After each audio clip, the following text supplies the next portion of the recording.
This is Scott from California. When I'm not hiking at national parks, I'm stacking Benjamins.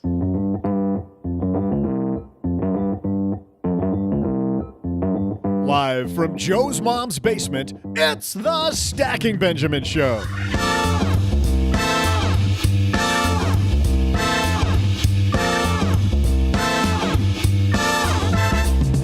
Hey there, money nerds. I'm Joe's mom's neighbor, Doug. I'd love to make a few extra bucks this week because I'm headed to Florida with Joe and OG. To help us save, invest, and earn more money, please welcome CPA Michele Cagan.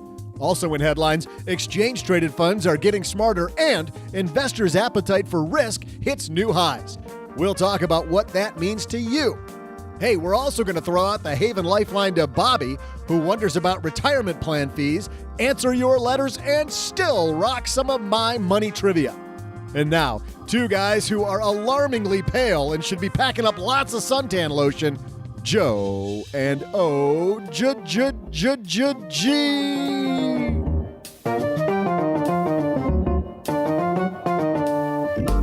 I think you're a little pale. Are you talking to me? I am. You talking to me? Brown.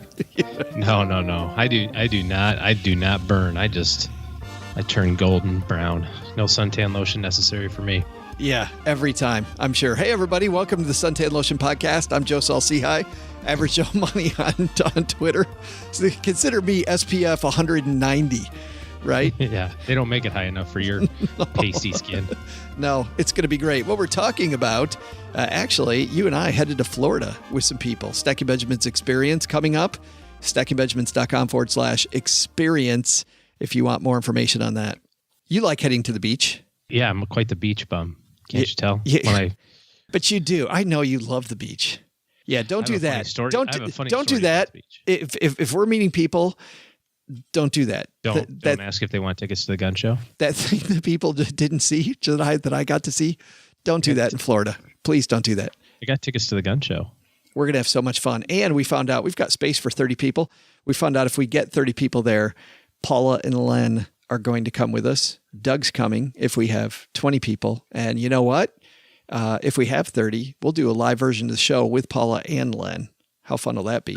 On top of all the financial planning stuff we're doing, StackingBenjamins.com/experience. But let's get to the real sponsors. This episode of Stacking Benjamins is brought to you by Blue Apron. Blue Apron's treating Stacking Benjamins listeners to $30 off your first order if you visit blueapron.com/SB. So check out this week's menu and get your $30 off with free shipping at blueapron.com/SB. Show's also brought to you by Magnify Money. You know, you want to save $450, don't you? Here's what you don't do. Don't walk into your bank and say, what do you have? Because you're limiting yourself to the amount of awesomeness that's out there across the myriad of banking channels that are available. StackingBenjamins.com/Magnify Money is the place to go when you're shopping for your new credit card, your new checking account, your new savings account. Consolidate the student loans. You need an auto loan for that next ride. StackingBenjamins.com/Magnify Money. We got a great show today, man. Michele Cagan is here. She wrote the infographic guide to personal finance. I love infographics. We can't do infographics. Very cool book. Well, we can't do infographics on radio, but I know. I'm going to say I love the topic. It's going to be hard to say. It's going to be hard to explain. I like how this arrow flows into this other arrow. Yes. So tell me about that arrow, Michele. That's the best arrow. How did you design that arrow to be like that? But these are fantastic. Just makes it really, really easy. So looking forward to talking to her because Michele's got a lot of great stories about the way that she's helped people with money in her practice as a CPA and some of the lessons that are in the book. Everything from when to transfer credit card balances. We're not going to talk about that today. When to repair bad credit. Not going to talk about that. But we will talk about ways to make money right now, how to save money quickly, talk about some fun stuff. So we got that coming. But first we got headlines. So let's move. Hello, darlings. And now it's time for your favorite part of the show, our Stacking Benjamins headlines. Our first piece comes to us from Investment News. Goldman's measure of risk appetite hits record. This written by Bloomberg News. Global stocks and U.S. Treasuries are seeing their most extreme start to a new year ever, bank says. Global stocks and U.S. Treasuries are in the throes of their most extreme start to the year ever as bullish sentiment engulfs markets, according to Goldman Sachs. The bank's cross-asset measure of risk appetite around the world is the highest since it started the gauge in 1991. Euphoria is turbocharging global equities, while 10-year U.S. government bonds are suffering their worst performance in risk-adjusted terms, according to Goldman. That's not. I can't figure this out. Everything I'm reading now says people are putting more. As we get these messages that say, "Hey, stock market's at all-time high," record-breaking the number of people getting into the market. Well, and it's funny when you look at it and they say risk appetite's gone up. Well, yeah, no kidding, because people have only seen in the last, 8 or 9 years, basically a straight up stock market. So they're going, well, this is fantastic. I can take all this upside volatility because it's volatility, right? It's still differentiation from the norm. If your average return is 10 in the S&P, but you get 20 this year, that's highly volatile. But we only think of the word volatility for being a negative thing, right? Or we think of risk when we mean volatility. This is comical. Shouldn't your risk tolerance be the same regardless? Because you're looking forward, right? You're going, today I have this dollar amount. The likelihood of me, the market's going to go up or down or whatever. And here's the range of returns I can expect over the next, 3 to 5 years. Well, the fact that people start off with risk tolerance at all kind of bothers me. I think if we start off with what risk do I need to take and then ask myself, can I accept that risk, right? I mean, isn't that the way we should start? Well, and most people don't. That's how we do it, right? We look at what kind of tolerance to the swings in the market, volatility, what can you stand? And then we take that number and say, does this work in the plan? Right. And if it doesn't work in the plan, then we say, okay, well, now we have to make some changes. We have to make some choices, but we're being proactive about it. So you're going into it going, I know that I got to be okay with that minus 25% return every so often, because that's going to put me in a position to average this return over a long period of time. And that's the number I need to reach my goals. As opposed to just going, I darted a dartboard. And maybe that's why this is so foreign to me when I see headlines like this. I remember before I was in financial planning thinking, oh yeah, is this a good time to put the money in the stock market? Is this a good time? Is this a good time? Well, it's almost the best time as soon as it goes all the way up. Right. Once it hits that tippy top, then it's the perfect time. Then I put it in. Best time. Yes, because if you're looking at your 401k high-fiving yourself because you had an awesome year last year, like studies show, that might not be the optimal time. But the optimal time is right now, consistently, without looking at it. And I was going to say, here's my guess for 2018. Probably end of the first quarter, beginning of the second quarter, we'll start getting the information on inflows, like where's the money going for 2018, right? We'll start seeing that data. You heard it here first, folks. It's going to international and emerging market. Do you know why? Because that's where the hotness has been. It was number one last year, baby. Hello. Getting those 401k statements, and you're looking at I got to be number one. Going, dude, I didn't get that. I didn't get 44.5% last year. I'm going to put all my money in that. That's the hot place where all the cool kids are, OG. That's where all the cool kids are. Yeah, until they're not. Our second headline comes to us from Yahoo Finance. This is written by Kelly L. from CNBC. ETFs powered by artificial intelligence are getting smarter, says fund co-founder. Of course, by the way, a fund co-founder of somebody that does one of these funds says they're awesome. But hey, the thing that I created, it's really awesome. It is great. Awesomer. I think it's the most great. It is most be great. Put all of your money in this thing because I'm the greatest. Exchange-traded funds powered by artificial intelligence are getting smarter, according to co-founder of Equibot, a company that created one such fund. Equibot. An AI-powered equity ETF, ticker symbol AIEQ, an actively managed security that seeks to use AI to beat the market, launched last October 18th. The AI actually grows in value. Equibot co-founder and CEO Amador told CNBC's Power Lunch last Tuesday. We're going to be even better tomorrow than we are today, Amador said. While the fund got off to a rocky start, underperforming the market in the last 3 months, the ETF was up more than 10%. The returns were similar to the S&P 500 during the same time period. I didn't want to make fun of this piece because it's clearly just a, hey, buy my fund thing. It's a sales pitch, yeah. But I do like, OG, I like this idea of, I personally think, you see all these people that say active investing is dead. I don't think so. I think active investing is changing. It's no longer a manager and some people making decisions based on what their gut tells them. And given they used a lot of data to do that, I think the more we integrate machines and artificial intelligence into active management, I think active management's going to be interesting in the future. And this is another case of that. I don't know. This seems very Terminator-esque, right? Like Back from the Future, John Connor needs to be killed or something because he's going to take down the robot army. I don't know. But how do you build a computer? Who builds a computer? Does the robot build itself? No. A person puts in, here's the parameters, right? Yes. So is that not a person going, here's my idea, but I'm going to put it into computer form? Dude, how far behind on computers are you? What, do they have like ones that think for themselves yet? Yeah, I mean, machine learning is the big hot thing in computing, and that's what this is. Skynet is taking. Fantastic. That's great. You got to go get with Len in his bunker now. I know, no kidding. I got to stock up on golden bullets. Gosh darn it. Not again. Not again. I did this back in 87. I was sure that this was going to happen back then. And in 99, right? Oh, gosh, yeah. Before the Y2K thing. Y2K. Remember being just a little bit surprised when the light stayed on at midnight, 2000? No, you know what? I was... too drunk? I was skiing. Oh. No. I was skiing. I was out of town. You know, it was kind of one of those like, hey, it's New Year's Eve. Cool. But we were so far west that all of our friends were on the East Coast. And when they were celebrating, you know, it was still like 9 o'clock in the afternoon or 9 o'clock in the evening. I mean, 9 o'clock in the afternoon. 9 o'clock in the afternoon. Because the party doesn't start till 11. Because you don't get up until 2. Right? I know. So what are you doing? 9 o'clock in the afternoon. Anyways, back to active trading. This harkens back a little bit to Flash Boys, right? The whole idea of my computer can trade a millisecond faster than yours, and therefore, you know, I make 1/1,000,000th of a penny more per trade than you do, but I'm going to do 10 billion trillion trades a nanosecond. You know what I mean? Okay, if that's the value proposition, I'm sure of it. The thing that computers won't be able to do is predict market returns in advance because you can't. No.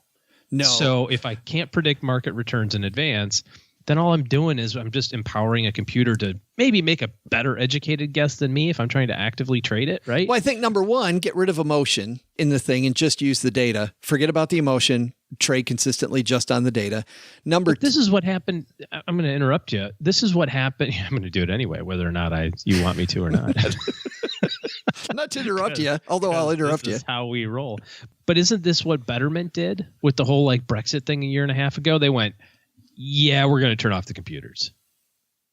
I mean, they didn't turn off the computers, but the computer said, you're too stupid to actually trade this, Mr. Human, so we're going to not let you do it. And it freaked everybody out, right? Is that not Skynet going, yeah, we figured out that you guys are going to self-destruct, so we're just going to kill you in advance? I no. No. Don't the robots say? I think you're going A, B, C, Q. Like you are way down there. It's over, man. Well, you know, if that's where we're going, I might as well just jump to the end. I do think there's something to be said for things like this, for the Buzz Index, for Bill Studebaker, who was here with ticker symbol ROBO, talking about robotics and innovation.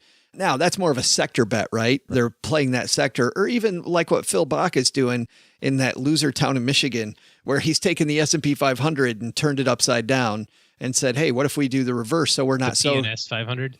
The PNS 005? The 005 PNS. Isn't it 005 PNS? That's what it would be, yeah. Yes. But what he's doing there, inverting it so you're not so heavy, just an apple, right? I mean, I find these compelling, and I think this is the future of, quote, active management. I don't think it's all dead. I don't think it's dead. I don't think active management is dead at all. I think there will always be people or robots saying, hey, I can do this better. Or and people will be putting money there. Robots disguised as people. Hello, Battlestar Galactica. What about people disguised as robots? That happens. That's the next thing. After the robots take over, then the people will want to be like the robots. Be like, I am a really good fund manager.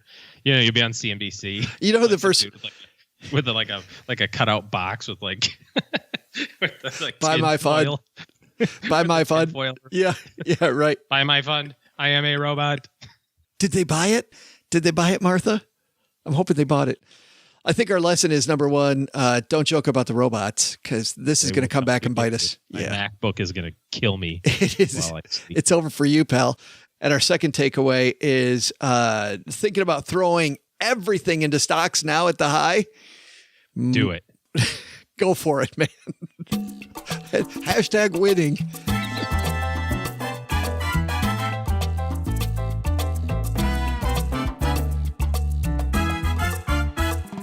If you didn't smell sarcasm at the end of that segment, you should have, because we're not. We have to be responsible here for a second, OG. We were kidding. We were joking. One of us was. Michele Cagan is a CPA author. Evil eye roll. That's nice. I haven't seen that in a while. I've got the sarcastic evil eye roll in months. Michele Cagan's waiting upstairs. She's a CPA author and financial mentor. She has more than 20 years of experience offering unique insights into personal financial planning, from breaking out of debt and minimizing taxes to maximizing income and building wealth. She's written tons of articles and books about personal finance, including Investing 101, Stock Market 101, Financial Words You Should Know. In addition to her financial planning know-how, she has a not-so-secret love of painting, Star Wars, and chocolate. But guess what? She's here to talk about her new book, The Infographic Guide to Personal Finance. For everything you need to know, Michele Cagan coming down to the basement.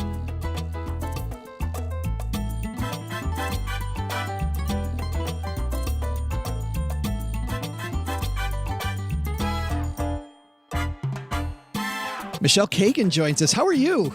I'm great. How are you today? Well, I'm fantastic, but when I see the letter CPA behind somebody's name and you're here at the basement with me, I think this is probably a super busy time for you and you don't have time for this. Well, it's starting to ramp up. Not quite there yet, although I will tell you I'm getting a lot of calls about people who are freaked out about next year's taxes, and I remind them, worry about this year first. Yeah. It seems like you should be worried about this year, but of course, next year is a whole different ballgame, isn't it? It really is. And the one thing I would tell people to pay attention to right now is they're going to see their paychecks go up.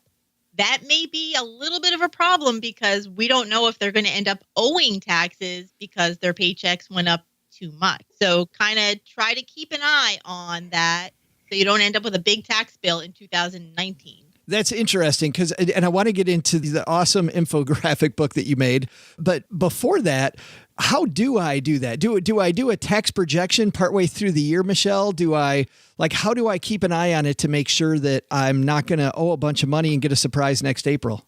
Well, sort of the quick and dirty trick for doing that is to go to the IRS website and look at the tax tables. Okay. Take just your gross income, not what you're getting your paycheck, but your pay before everything's taken out, multiply it by the tax rate that applies to your situation and see if your year-to-date taxes make sense. Are lining up. Yeah. Yeah. I mean, they're not going to be exact, but you want them to be somewhere in the ballpark. If you calculate $8,000, but your withholding is $2,000, you may want to talk to your HR department and change your tax withholding. I do have one more text question for you. I just thought of, my brother has 8 kids. And as you know, the personal exemption, right, used to be $25 per person or $4,050, somewhere in there. Yeah.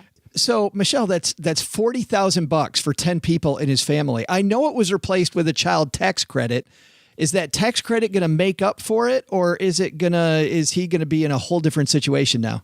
It's going to help, but it's not going to make up for it totally, depending on where his income falls. It's definitely going to help. Yeah. But I think it's also limited to 3 kids, the tax credit.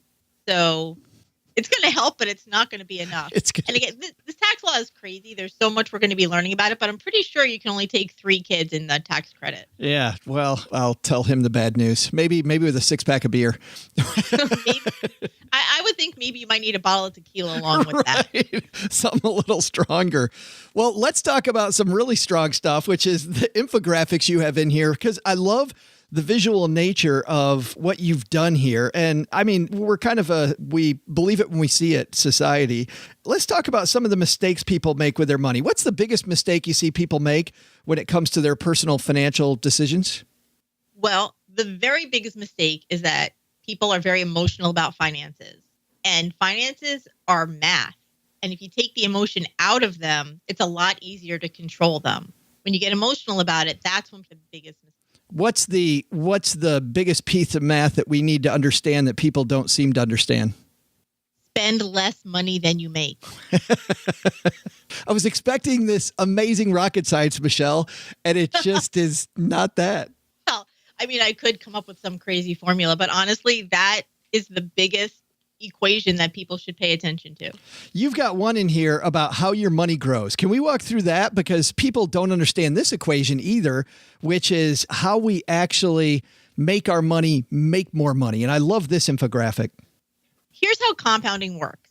We'll make it super simple. Let's say you put $100 in a bank account and you're making 10% interest. At the end of the year, you have $110. The next year, you're going to get 10% interest on $110 instead of $100. So you'll get $11. That's $121. So every year, the amount of money that you're earning interest on is getting bigger. So you're earning more interest, which is making you earn more interest on your interest. And that really is the key, is to make your money do the hard lifting. I love Robert Kiyosaki talked about this in his book, Rich Dad, Poor Dad, about, you can, That's a great book. yeah, you can go to work with your lunch pail, but when your money's out with its lunch pail going to work and you don't have to, it's way better. Yes, absolutely. The biggest things about compounding is that even though people maybe get the idea, yes, my money is working for me, they don't understand necessarily how that happens. For example, if you take the interest out, like you have a stock and you get the dividends in cash, or if you have a bank account and you say, oh, I'm just going to pull out the interest, you lose the compounding. It only works if you leave all the money in there. It doesn't work if you keep trading all the time. You lose the growth that comes with a stock that you hold onto. Not to mention all the trading fees and commissions when you're doing a lot of trading. Right, that erode away. You've got absolutely. You got in here a cool thing you could do on your fingers that I like, the rule of 72. Oh, yeah. Yeah, basically, it just tells you how fast your money is going to double. It's a little bit of a math equation. You take based on how much your money is actually in a year. So if your money was earning 10% a year, you divide 72 by 10. So in 7 years, 7.2 years, your money will double if you leave it alone. I just think about that. I'll sometimes talk to like a 25-year-old, just doing that math. Let's get rid of the 0.2 for a second, so we can do it on our fingers, literally. Take a 25-year-old says, well, Joe, I've only got $10,000. Like in my old 401k, right? You probably see this all the time, Michele. Old 401k, 25 years old, $10,000 in it. They go, it's not that much money. I need a new car. I'm going to rip the money out and I'm going to buy a car.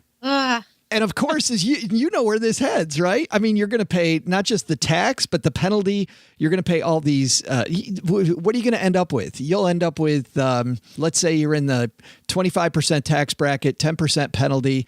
You live in a state maybe with a 5% state tax. We're looking at what, 40% of your money gone? Gone before you even get started. And then you lose out on all the future compounding. Right. So it's going to cost you literally thousands of dollars, even $100,000 to do something like that. Well, don't pull money out of your 401k. And I think about that. Nobody does that math. I mean, if we did the math, so you're going to get $6,000 for your car, which doesn't buy a heck of a lot of car, versus if we use that rule of 72, 10% and get rid of the 0.2, just go 7, your money would double when you're 32, when you're 39, when you're 46, when you're 53, when you're 5 times by the time you're 60. Most people now aren't going to, I was reading something today, won't retire until 67, 70. So we could probably go 6 times until you need that retirement money. So 6 times. So it's not 10 grand, it's 20, 40, 80, 160, 320. That's $640,000 of retirement money that you're saying goodbye to for a $6,000 automobile. Well, and you know what? It's actually more, because you're not going to take that whole thing out the day you turn 70. You're going to leave it in there for 20 more years and take it out a little bit at a time. It's even more. You don't know, Michele, what kind of party I'm having at 70. You've no idea. That is, if it's a $640,000 party, I would love to be there. I know Michelle's like, make sure I get that invitation. Let's talk about another infographic you have in the book about spending habits, because a lot of the time, especially this time of year, people are working on New Year's resolutions. Maybe by now they've scrubbed off a lot of them, but we want to hang on tight and maybe spend less money. What are some ways that we can spend less money in 2018? Well, I have to tell you that Some of the new things I'm seeing where people are getting in a lot of trouble with spending is app spending. For example, paying for your Starbucks with your phone. It seems even less like money than when you have to take out a credit card, or Apple Pay, where you don't even realize you're spending money, and you're more likely to spend more money when you don't realize you're spending money. Also, in-app purchases is another way that people end up spending a lot of money. But I'm really talking about when you use your phone to pay for something, people don't connect that with spending money. It seems like play money. Yeah, it seems like you're not really spending money. So, and you just can't kind of like reload your Starbucks app, and you don't really realize how much you're spending. So go back to cash. You know what? Even a credit card, which I don't recommend using a credit card for everyday little stuff necessarily, unless you're really good about paying it off every month. Because even the fact of taking something out of your wallet, you know you're spending money. But when you're just waving your phone at something, you don't. Yeah. What are some other ways that we can have better spending habits? I also noticed that when people are bored, like they're waiting in line at the MVA, or they're in a doctor's waiting room, or they're just waiting for pick up their kids at school, they online shop out of boredom, and they buy a lot more than they would if they were engaged in something else. So when you're bored, it's a terrible time to shop. Another really big thing is emotional and spontaneous purchases. If you know you are an emotional shopper, when you are emotional, you should absolutely not go shopping. It's like grocery shopping when you're hungry. It was the first thing I thought of. Right. And, there's a reason there are impulse buy items at every single cash register and every single website. When you're buying something online, even it says, are you sure you don't want to get this too? So it really lends to people spending more than they planned to. I'm sorry, go ahead. No, I like your advice in the book that instead of impulse shopping, start shopping with a reliable accountability buddy, or swap shopping with another impulsive buddy and strictly follow each other's lists. Yeah. It's hard to find somebody to do that with, but once you do, you will be amazed at how much less you spend. So much better if you got somebody looking over your shoulder. I like this other one, buying lottery tickets. My family, by the way, still, they know I'm in financial planning and in financial media, and they still buy lottery tickets. What do you like to do instead? I say if you are going to buy a lottery ticket, buy a high-risk stock or a high-risk ETF. You're more likely to get money back from that, and it's sort of the same kind of gamble. Let's move on to one more topic that you have here that I love. And by the way, there's 5 billion of these. We're getting to 3 of them. You've got so many awesome ones here. Sometimes the problem is, when you work with people, and I know you work with a lot of single moms, it isn't always a spending problem. Like a lot of single moms that I know, very frugal people already, Michele, they've already cut it to the bone. Sometimes it's about making more money. How do we make more money? A lot of people are definitely in that boat. And again, you're right, especially single moms need to ramp up income. And it can be hard to do, with your regular job. So one of the ways that people can really increase their income is with a side gig.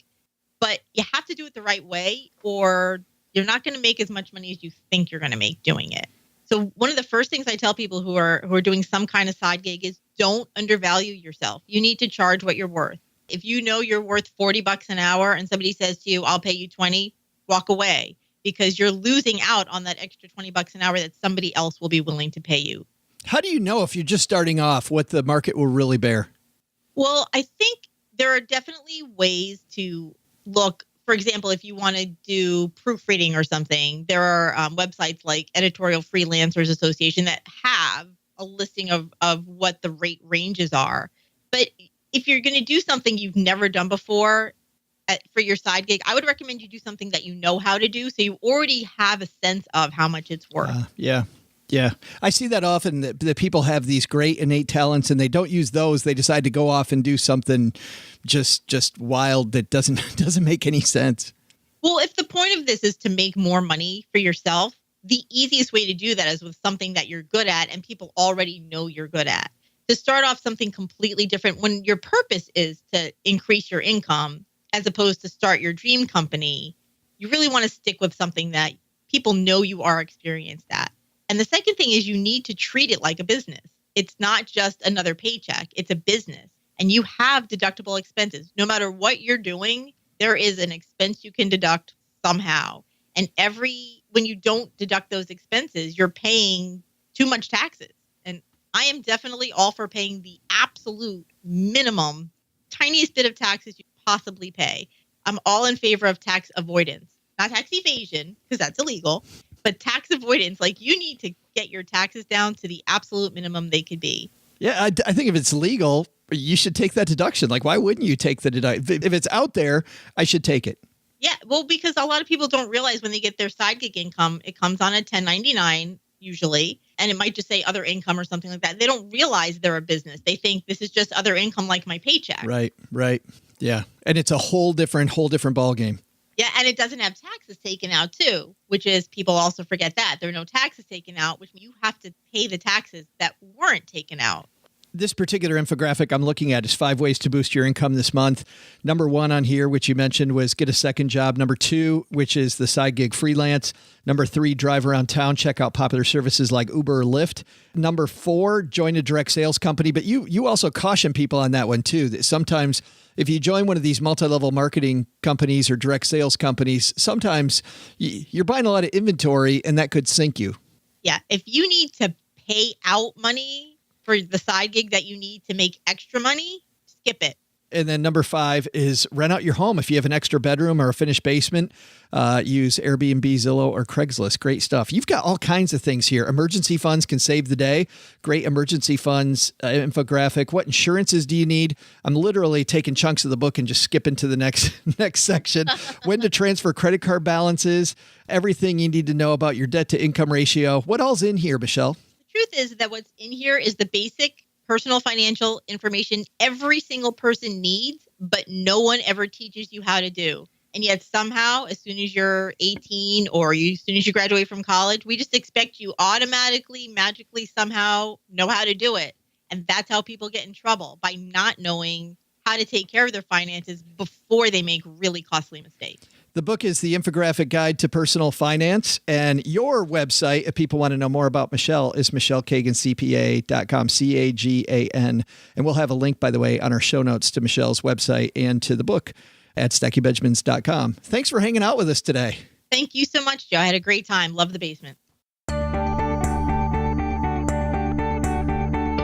Hey, trivia fans, I'm Joe's mom's neighbor, Doug, and I am so glad Michele talked about making extra money because I am packing for this Stacking Benjamins experience thing in Florida. Of course, that's because I am the experience, baby.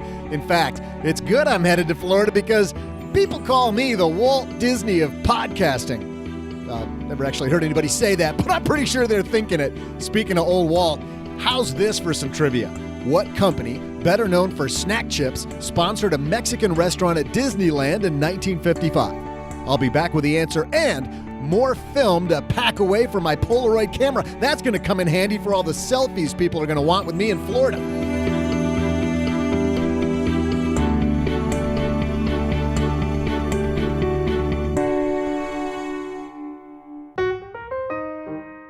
This episode of Stacking Benjamins brought to you by Blue Apron, a better way to cook. Blue Apron is the leading meal kit delivery service in the U.S. And while many people know what Blue Apron does, they don't know about the types of meals you eat when you cook a Blue Apron, like strip steaks with potatoes and spicy maple collard greens. I shouldn't do these when I'm hungry, OG.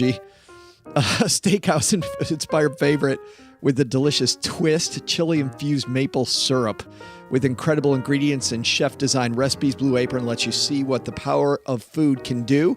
Blue Apron delivers fresh, pre-portioned ingredients and step-by-step recipes right to your door that can be cooked in under 45 minutes. The menu changes every week based on what's in season and is designed by Blue Apron's in-house culinary team.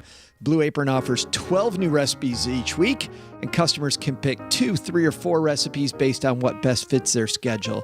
Blue Apron, of course, sends only non-GMO ingredients and meat with no added hormones. Meals coming up for me, listen to these ones, guys. Middle Eastern baked chicken and rice with chickpeas and yogurt. Steaks and cheesy mashed potatoes with steak sauce and roasted carrots. I can't wait for that one. Spicy pork and Korean rice cakes with bok choy.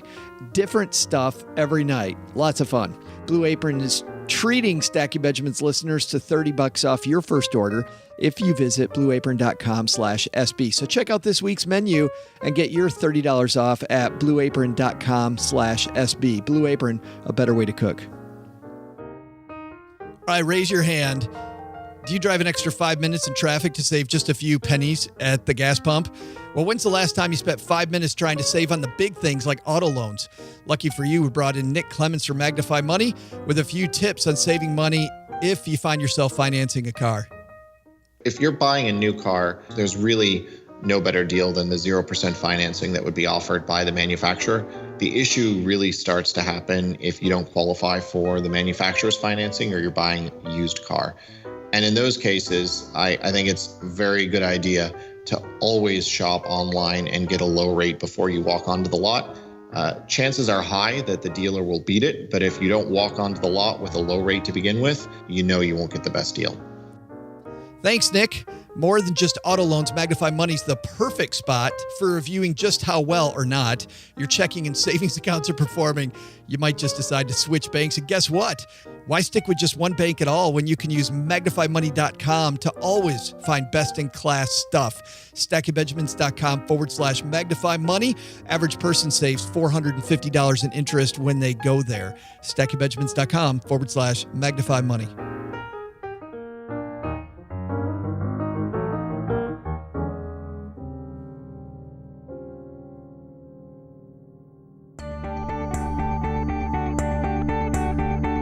Hey there, trivia fans. I'm Joe's mom's neighbor, Doug, and it's trivia answer time. Gather around your device because I'm about to slap down a great trivia answer. For those of you with short-term memory issues, here was the question. What company, better known for snack chips, sponsored a Mexican restaurant at Disneyland in 1955?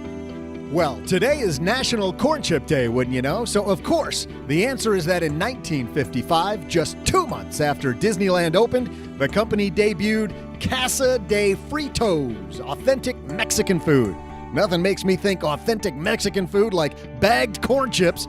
Hey, maybe there's a corn chip restaurant we could all party at Saturday night in Clearwater. I'm on it, people. See ya!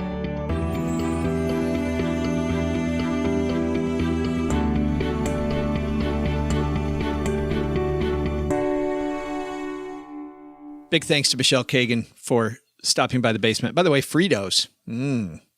I got to say, Fritos are my downfall. Are they really? Like that and like some chili? Oh, and cheese. Chili and Fritos. And I've heard the good news is that the chili takes all the carbs out of the Fritos. I don't know if you know that. Yeah, it's like a net 0 carb a day. Yeah. You've got the chili on one side fighting it out with the Frito. It just mixes it all together and you're good. And the nuclear explosion is your heart attack. Like an hour later, it's the only treat that comes with its own angioplasty. Exactly. If you eat six of those Frito casseroles, you get a 25% discount to the heart doctor. Well, come on in. Really, Frito pie? Hey, let's throw out the Haven Lifeline. Why don't we? And tackle some of life's, or rather life insurance's most important questions. Our friends over at Haven Life Insurance Agency, they've been disrupting the life insurance industry, OG, by focusing on those two things you value most. Now that we're talking about it, definitely Frito and chili, man. Oh, yeah, the 1-2 punch. Much better than your family and your time. Speaking of life insurance. I'm really hungry. Speaking of life insurance and all the Frito pie you've been having. Don't tell Haven Life that you're going to have the Fritos and chili. Yeah, that's like line item 6 on their questionnaire. Have you had Fritos and chili recently? Do you smoke? Do you do drugs? And tell us about your Fritos and chili con carne episodes in the last 5 years.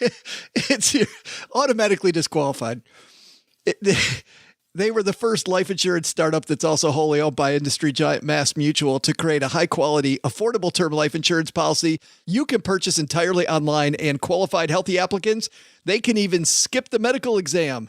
And they just announced they went to 2 million. How great is that? Benefit. So you don't even have to you kind of I'd love to get it, but I don't want to get it. 2 million. $2 million. Easy peasy. Lemon squeezy. Head to stackingbenjamins.com/Haven Life now to get a free quote and learn about life insurance the modern way. That's stackingbenjamins.com/Haven Life. Saying hello to our new friend, Bobby. Say hi, Bobby.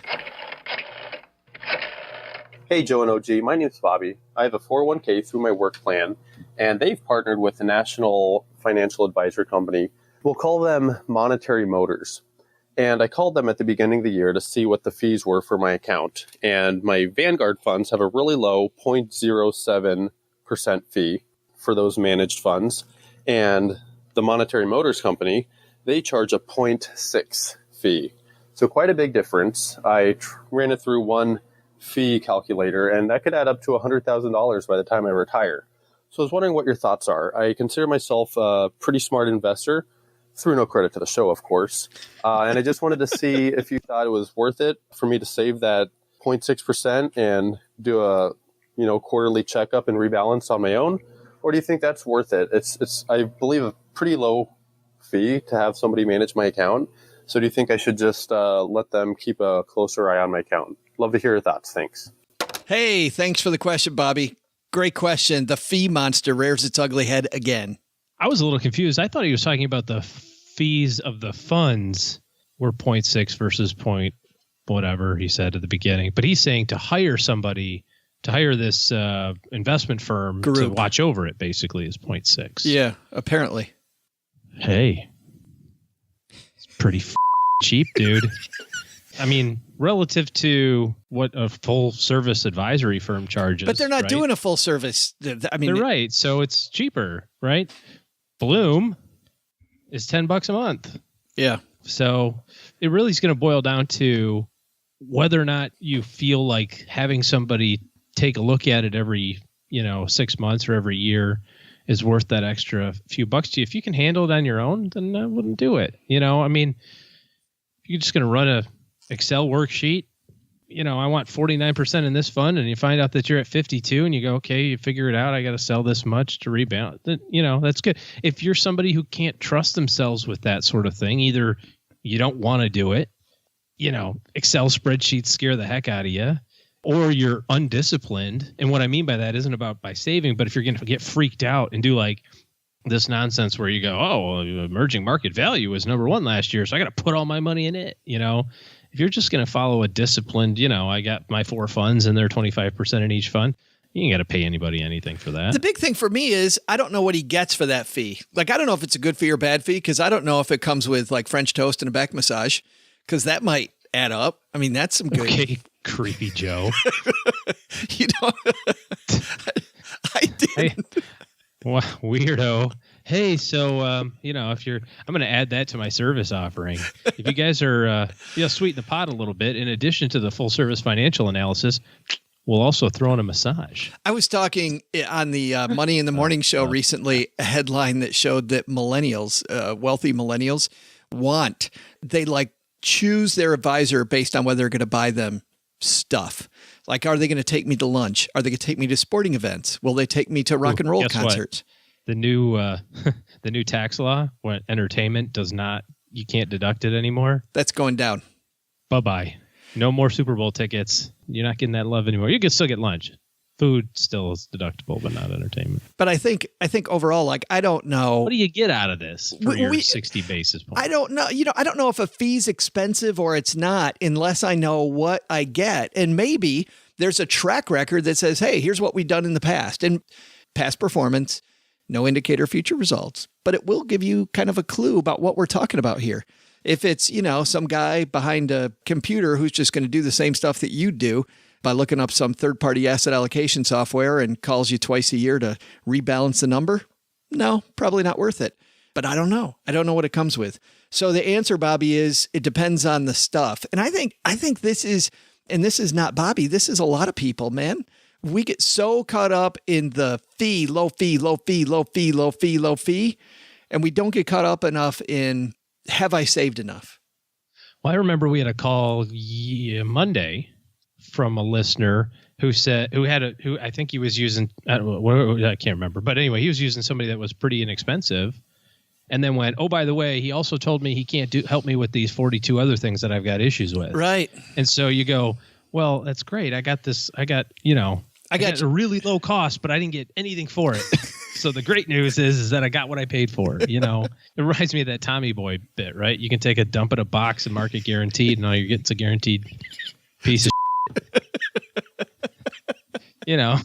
So you call low fee, but if that's all you're getting, you can't get answers to your questions. And what are you getting?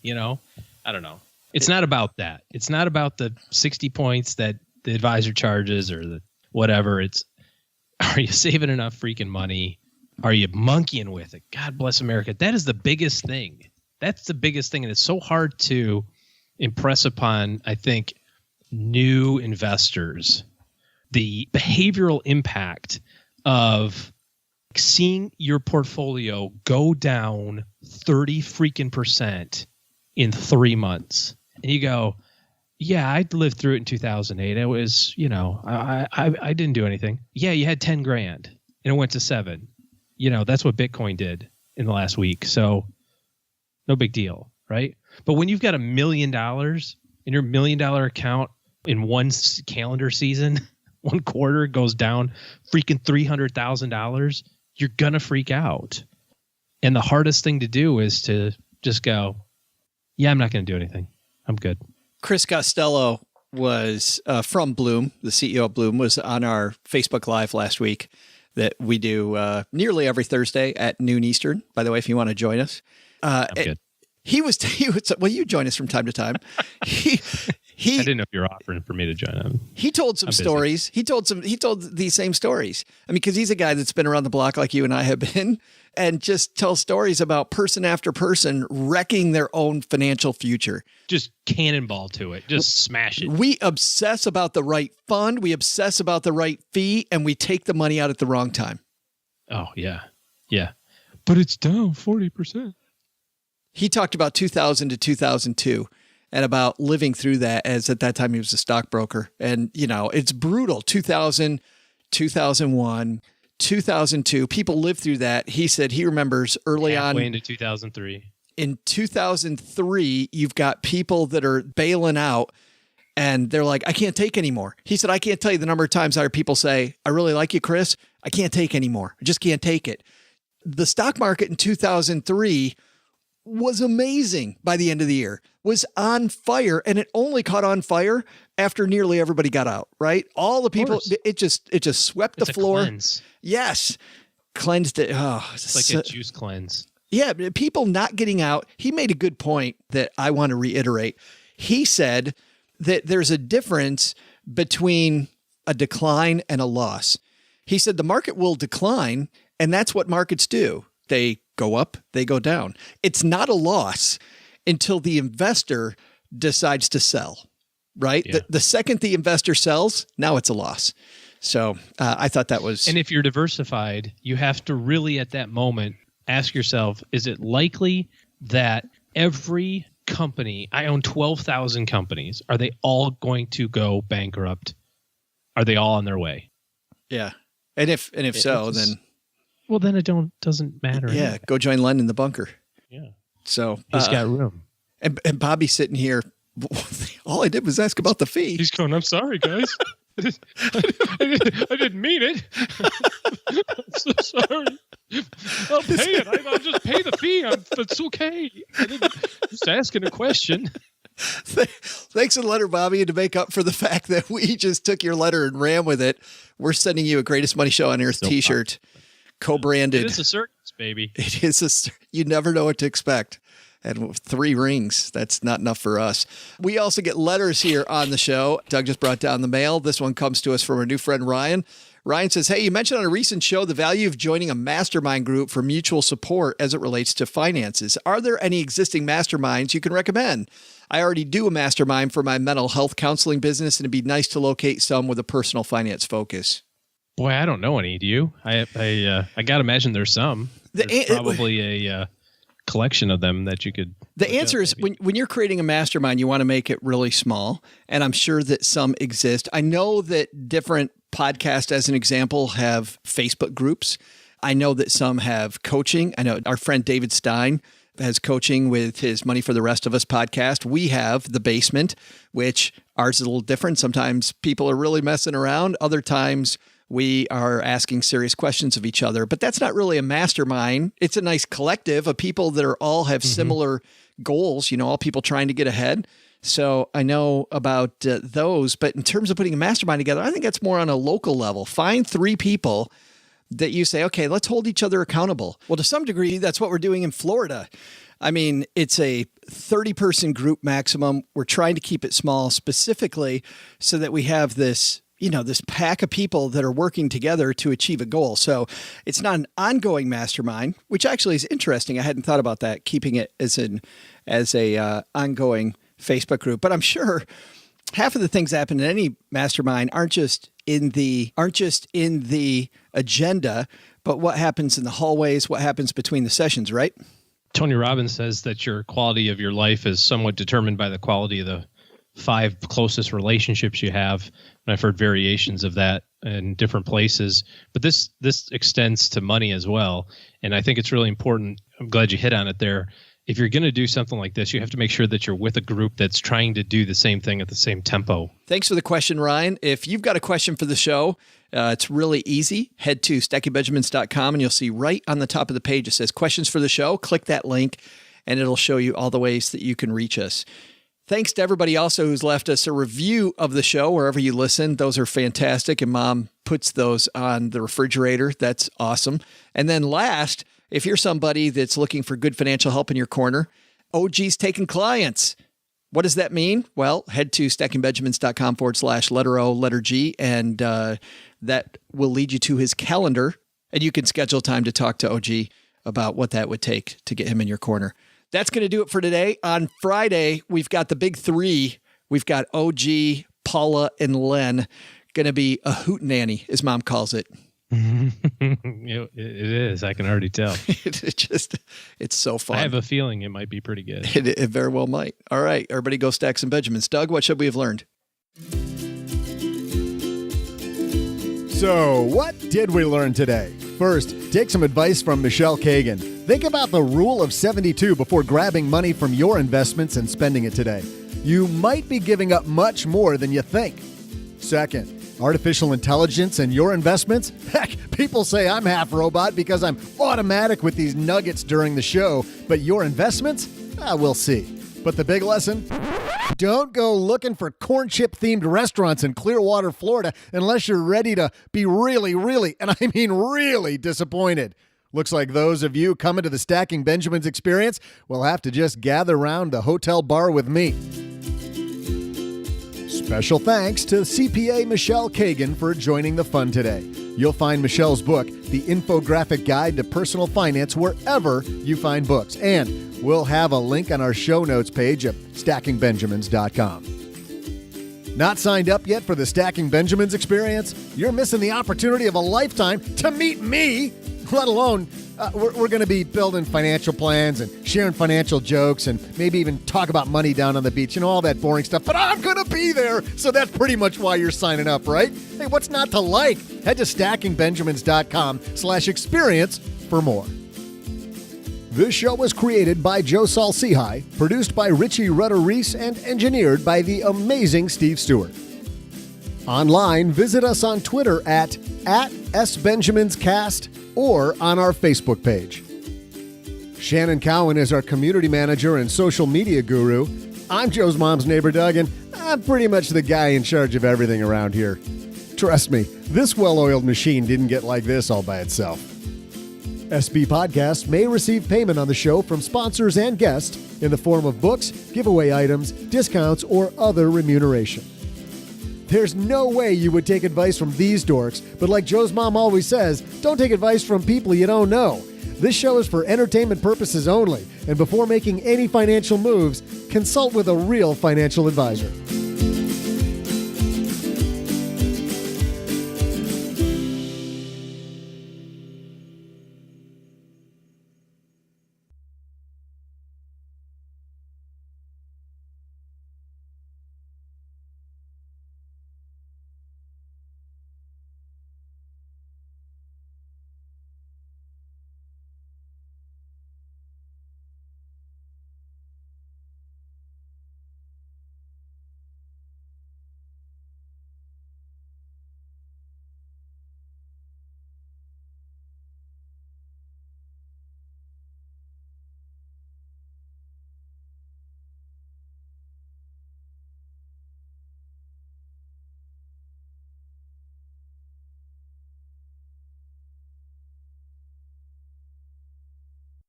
we were talking about suntanning and how I turn a nice golden brown, glistening in the sun. Oil myself up. Oh boy. It's just like chicken Baste done myself. just right. Yeah. So about, this had to have been 10 or 12 years ago. My wife and I head down to Miami to go see my really good friend, business partner. We're going to hang out in Miami Beach for, it's February, right? From the Midwest, we're going to Miami Beach. Woo! Never been. We land in the evening and have dinner, and it's great. We're outside. Miami Beach has got this outside mall area called Lincoln Road, and it's all full of little restaurants and shops, and it's kind of a mall, but it's all outside. So you can stop and you have some tapas, or you stop and have a cocktail. Just a great evening. But we're in polo shirts and jeans. It's great. So we wake up the next day. He's got to do something with his kids. So he says, why don't you head down to the beach? It's about 6 blocks that way. You can't miss it. Just walk straight. And I'll see you guys down there maybe about, a little after lunch. So it's, 9:30, 10 o'clock in the morning. We're like, yeah, of course. We're going to the beach, right? Head down to the beach, set out our towels, lay down, ocean, whoosh, whoosh, just perfect scene. But it's like a Tuesday. There's hardly anybody there. Yeah, kind of fall asleep, listen to some music, getting kind of hot, Okay, he said he would be here by lunchtime. Now it's 1 o'clock. Oh, no. 2:15. And finally he shows up about 2:30. He says, hey, let's get something to eat. And he takes off his sunglasses and goes, whoa, wait a second. Oh, no. Have you guys been wearing sunscreen? Oh, no. And I said, oh, no. Dude, it's February. And he's like, you're screwed. You're not in the Midwest anymore. Oh, this is way closer to the sun. Hello, I'm 30 years old at this point. I should know this, or late 20s anyway, right? So we go. So I don't really catch it till that night and the next day, right? You wake up, you're like, okay, can't move, right? Just red as a beet. My wife and I have this picture from the restaurant we ate at that night. We look like little children because we're so young in the picture, but it was a really cool restaurant. I still have it, but I'm so red with the suntan. Anyway, so we fly home that night, or a couple days later, and now we've got to go to a conference in Minneapolis for my old company. Literally land in Detroit, drive to my house, grab a bag. I'd already staged it, right? Turn around, get back in the car, drive back to the airport, get on the plane to Minneapolis. Still sunburned like you wouldn't believe. Land in Minneapolis, go outside, and I go, I didn't bring a coat. And it's -8 degrees. -40 with the wind chill. It was 82 in Miami Beach the day before, and now it's -40. I'm not wearing a coat. My face is like a stoplight. It's so I'm in the that freezing cold must have made it hurt like hell too. Oh my gosh! So I'm sitting in this conference, and I'm kind of I'm cowering in the corner because I do not belong. Right? I don't belong at this place, and my face is peeling. Like I'm like a cyborg. People are like, hey, so did you just get back from the beach or something? Every person that's what no, you do. That comedian Bill Engvall, and he always does that here's your sign thing. Yeah. Here's your sign. People ask him a stupid question. You're along the side of the road. You've got a car up on a jack. Well-meaning person comes up behind you and goes, oh, your tire go flat? It's like, no. And he comes up with something really funny. And he's like, here's your sign. You're an idiot. You could just get back from the beach or something. Just come. No. Where are you from? Not from around here, huh? Yeah. No, I'm just very embarrassed to see you.